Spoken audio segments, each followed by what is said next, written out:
Hi everyone. Today we're going to be looking at 2 Samuel verses 1 through 20. So, and the Lord afflicted the child that Uriah's wife bore to David, and he became sick. David therefore sought God on behalf of the child, and David fasted and went in and lay all night on the ground, and the elders of this house stood beside him to raise him from the ground, but he would not, nor did he eat food with them. On the 7th day the child died. And the servants of David were afraid to tell him the child was dead, for they said, Behold, when the child was yet alive, we spoke to him, and he did not listen to us. How then can we say to him, The child is dead? He may do himself some harm. But when David saw that his servants were whispering together, David understood that the child was dead. And David said to his servants, Is the child dead? They said, He is dead. Then David arose from the earth, and washed and anointed himself, and changed his clothes, and he went into the house of the Lord and worshipped.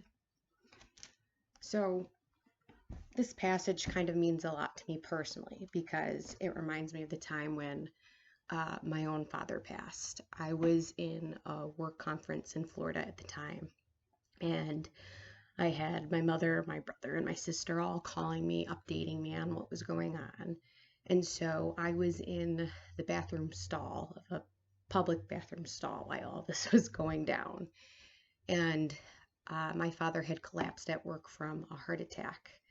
And I was in that bathroom stall, and I remember between calls just praying to God, kind of like what David was doing in that time, and just asking God, please don't do this.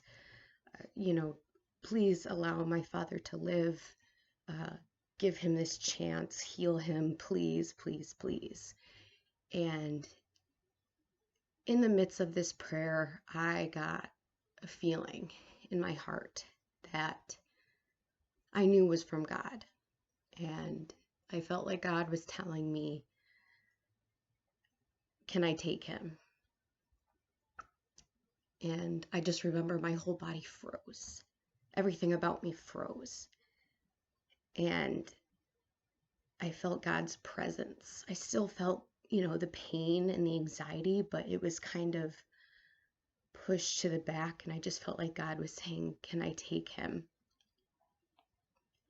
And I really wanted to obviously say no, but I also knew that God comes first.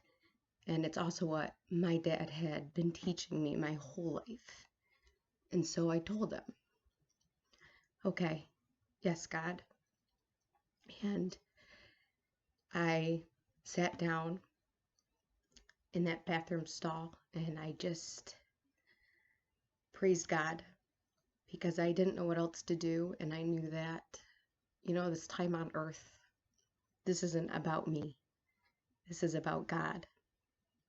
And on my way to get back to Syracuse, my sister called me and, let me know that my father passed. And, having that feeling beforehand, of course, that it didn't dull the pain. It didn't make it any easier. I still go through all the steps of grieving. So I'm not saying that any of this makes anything easier and that anyone who's going through any pain or suffering should just be okay and happy with it because God's got it. It's very easier said than done. But what I am saying is to kind of take what David did is sometimes we have to give it to God. No matter what it is, no matter what he's asking us, we have to give it all to God and we have to trust him. But that doesn't mean we have to also act like everything's okay.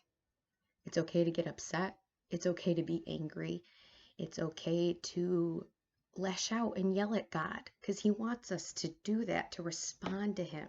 Because when we do that, God can then respond to us. And that's what I did.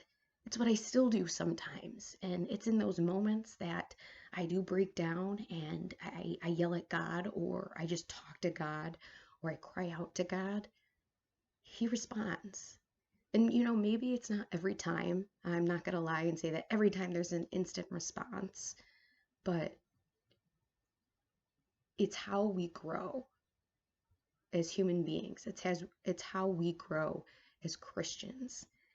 And it doesn't mean we stop reading our Bibles. It doesn't mean we stop following God. It just means we have to try that much harder to follow him and to listen to him, because God sees the bigger picture.